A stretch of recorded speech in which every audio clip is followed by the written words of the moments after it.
এদিকে শিক্ষা উপদেষ্টা ও শিক্ষা মন্ত্রণালয়ের সিনিয়র সচিবের পদত্যাগের দাবিতে দেশের বিভিন্ন জায়গায় সড়ক অবরোধ করেছে শিক্ষার্থীরা।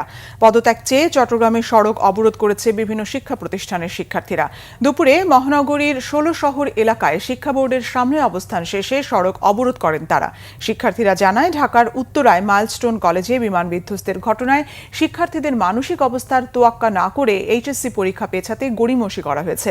গভীর রাতে দেওয়া হয়েছে পরীক্ষা স্থগিতের বিজ্ঞপ্তি। চট্টগ্রাম শিক্ষা বোর্ডের পরীক্ষা নিয়ন্ত্রক অধ্যাপক ডক্টর পারভেজ সাজ্জাদ চৌধুরী জানান, শিক্ষার্থীরা বোর্ডের সামনে বিক্ষোভ করেছে। আলোচনার প্রস্তাব দেওয়া হলেও তারা রাজি হয়নি।